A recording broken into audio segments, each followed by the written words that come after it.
राइस्टार और रिया ने एक दूसरे के गले में वरमाला डाली और हमेशा के लिए एक दूजे के हो गए।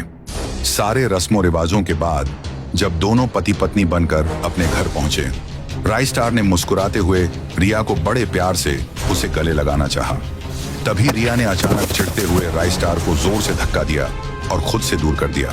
उसने हैरान होकर पूछा, ये क्या रिया, क्या तुम मुझे पसंद नहीं करती? आखिर मैंने किया ही क्या है? मुझसे ऐसी क्या गलती हो गई जो तुम इस तरह मुझसे दूर भाग रही हो? प्लीज बताओ रिया, तुम ऐसा क्यों कर रही हो? नहीं राइस्टार, बात वो नहीं है जो तुम समझ रही हो। तुम बुरे नहीं हो, लेकिन मैं इस शादी के लिए तैयार नहीं थी। मेरा बचपन से सिर्फ एक ही सपना था, एक पुलिस ऑफिसर बनना। मैंने इसके लिए बहुत मेहनत की थी, लेकिन घर वालों ने मेरे सपनों की परवाह नहीं की।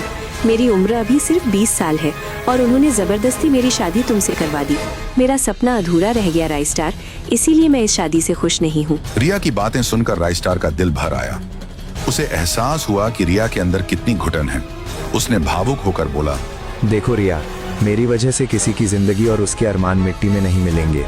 सच तो ये है कि मेरा भी कुछ बनने का सपना था, लेकिन घर की जिम्मेदारियों ने मुझे इस कदर दबा दिया कि मैं चाहकर भी कुछ नहीं कर पाया। पर जो मेरे साथ हुआ वो मैं तुम्हारे साथ नहीं होने दूंगा। मैं वादा करता हूँ रिया, मैं तुम्हारा पुलिस ऑफिसर बनने का सपना पूरा करूंगा। तुम देखना, तुम जरूर एक बहादुर IPS अफसर बनोगी और मैं इसमें तुम्हारा पूरा साथ दूंगा। राइस्टार की ये बातें सुनकर रिया का सारा गुस्सा और दुख पल भर में गायब हो गया। उसने बिना कुछ कहे बड़े प्यार से राइस्टार को अपनी बाहों में समेट लिया। उस रात एक नए रिश्ते की नहीं, बल्कि एक नए सफर की शुरुआत हुई थी। अगली सुबह जब सूरज की पहली किरणें छनकर अंदर आ रही थीं, राइस्टार चुपचाप अपनी कुल्हाड़ी उठाकर खेतों की ओर निकल पड़ा। राइस्टार एक बेहद मेहनती किसान था, जिसका दिन सूरज निकलने से पहले ही शुरू हो जाता था। हालांकि राइस्टार गरीब था, लेकिन अब उसके कंधों पर रिया के सपनों का बोझ भी था। रिया को IPS ऑफिसर बनाने के लिए वह जंगलों से लकड़ियां काटता और उन्हें शहर के बड़े होटलों में बेचता, ताकि कुछ अतिरिक्त कमाई हो सके। वह दिन रात एक करके पाई पाई जोड़ रहा था। उन्हीं पैसों से वह हर हफ्ते रिया के लिए नई नई किताबें और नोट्स लाकर देता, ताकि उसकी पढ़ाई में कोई कमी ना आए। राइस्टार का बस एक ही लक्ष्य था, रिया की वर्दी। लेकिन एक शाम जब राइस्टार थका हारा घर लौटा, तो उसने धीमे से कहा, राइस्टार, मैं सोच रही थी कि हमें अपनी जिद छोड़ देनी चाहिए। मेरी पढ़ाई के खर्च की वजह से घर का बजट बिगड़ रहा है। ऊपर से तुम्हें रोज 12-12 घंटे हाड़ तोड़ मेहनत करनी पड़ती है। मुझसे तुम्हारी ये हालत देखी नहीं जाती। मैं अपनी पढ़ाई यहीं रोक देती हूँ। मैं कोई छोटा मोटा काम कर लूंगी। ये सुनते ही राइस्टार ने तुरंत रिया का हाथ थाम लिया और कहा, नहीं रिया, ऐसा सोचना भी मत। ये सिर्फ तुम्हारा सपना नहीं है, अब ये मेरा भी जुनून है। मैं सब मैनेज कर लूंगा। अगर जरूरत पड़ी तो मैं खुद एक रोटी कम खा लूंगा, लेकिन तुम्हें पुलिस ऑफिसर बनाकर ही दम लूंगा। तुम इन सब बातों की फिक्र छोड़ो और बस अपनी पढ़ाई पर ध्यान दो। सुना है एग्जाम भी नजदीक है। रिया को हौसला देने के बाद राइस्टार ने कमाई का एक नया जरिया निकाला। वह सुबह सुबह ताजी सब्जियां लाकर ठेले पर गली गली घूमकर बेचने लगा। राइस्टार का यह नया काम चल निकला। उसकी ईमानदारी और ताजी सब्जियों की वजह से लोग खरीदने लगे। देखते ही देखते राइस्टार की मेहनत रंग लाने लगी। कुछ दिनों बाद आखिरकार वो बड़ा दिन आ ही गया, जिसका दोनों को बेसब्री से इंतजार था। रिया को अपनी परीक्षा के लिए शहर जाना था। घर से निकलते वक्त रिया ने कहा, मैं जा रही हूँ राइस्टार। अपने सपनों को पूरा करने के लिए मुझे तुमसे दूर एक अनजान शहर जाना ही होगा। मैं वहाँ अपनी जी जान लगा दूंगी और ये मेरा वादा है कि मैं एक IPS ऑफिसर बनकर ही वापस लौटूंगी। राइस्टार ने बड़े भरोसे से बोला, रिया, संभाल कर जाना। शहर पहुंचते ही सबसे पहले अपने लिए कोई सुरक्षित और अच्छा सा कमरा ढूंढ लेना। और सुनो, घबराना बिल्कुल मत। चाहे नतीजा जो भी हो, बस अपना बेस्ट देना। मैं बस तुम्हें उस वर्दी में देखना चाहता हूँ। अब जाओ, देर हो रही है। रिया ऑटो में बैठी और अपने भविष्य की ओर चल पड़ी। राइस्टार उसे तब तक देखता रहा जब तक ऑटो आंखों से ओझल नहीं हो गया। उसे पूरा यकीन था कि अब रिया वर्दी पहनकर ही घर कदम रखेगी। कुछ घंटों के सफर के बाद रिया शहर पहुंची। गांव की शांति के बाद शहर का शोर शराबा और भाग दौड़ उसके लिए बिल्कुल नई थी। ऑटो वाले ने उसे एक भीड़ भाड़ वाली सड़क पर उतारा और चला गया।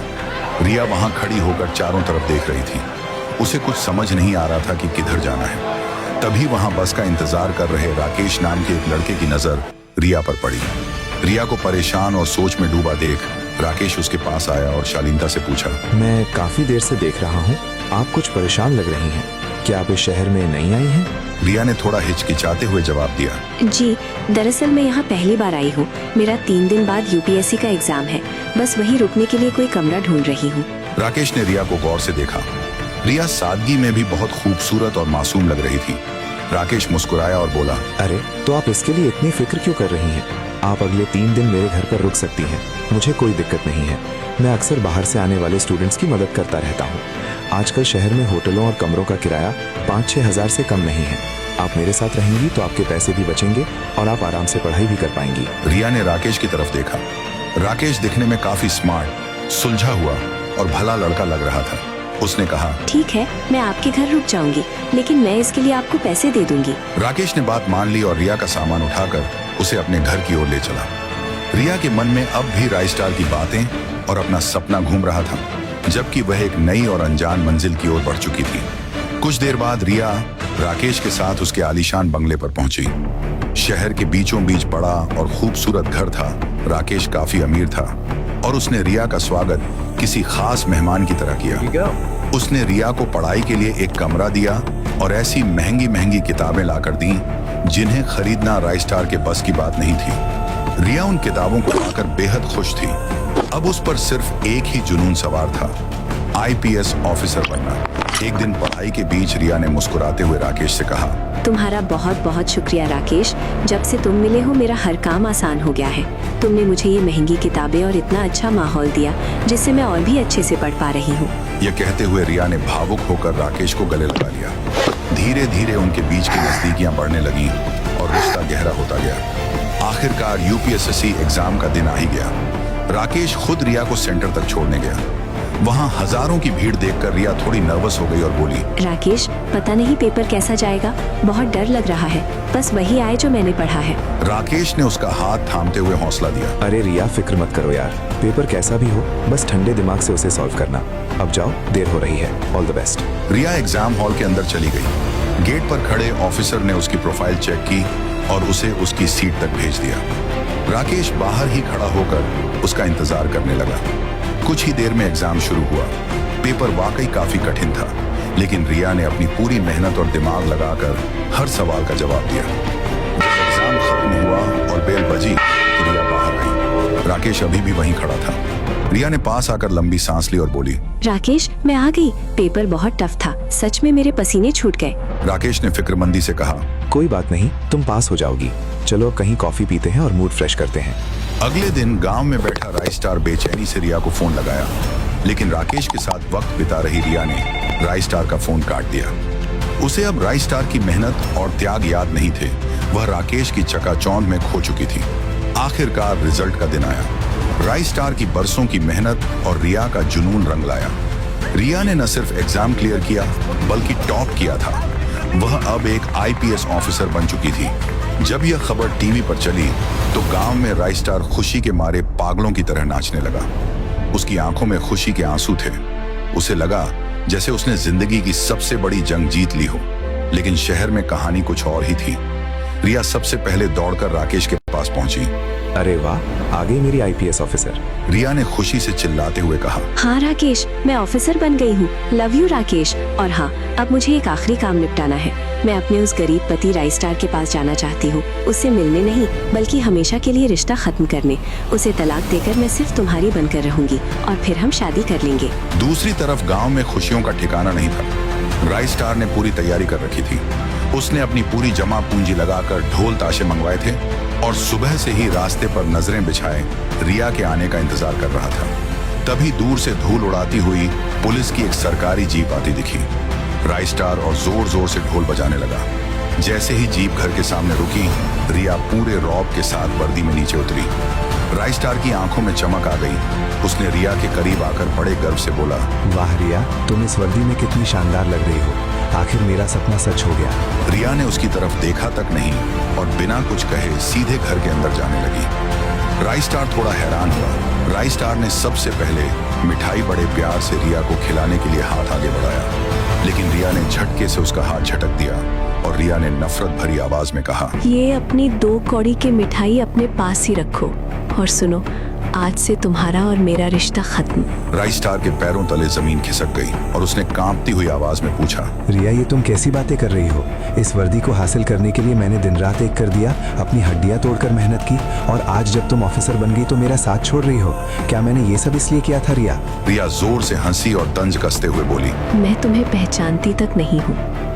इस वर्दी के पीछे तुम्हारा कोई हाथ नहीं है। ये मेरी मेहनत और मेरे दिमाग का नतीजा है, और मैं तुम्हारे पैसे लौटा दूंगी। और रही बात तुम्हारी, तो अब हमारा कोई स्टेटस मैच नहीं करता।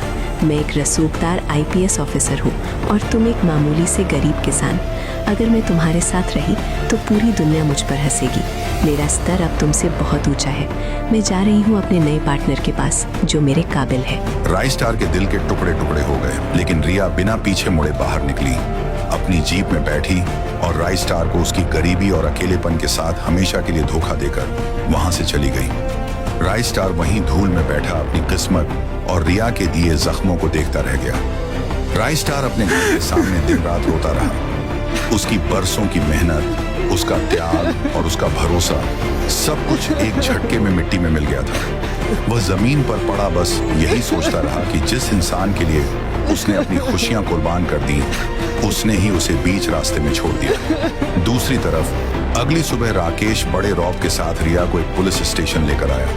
वहां सलाखों के पीछे एक आदमी बंद था।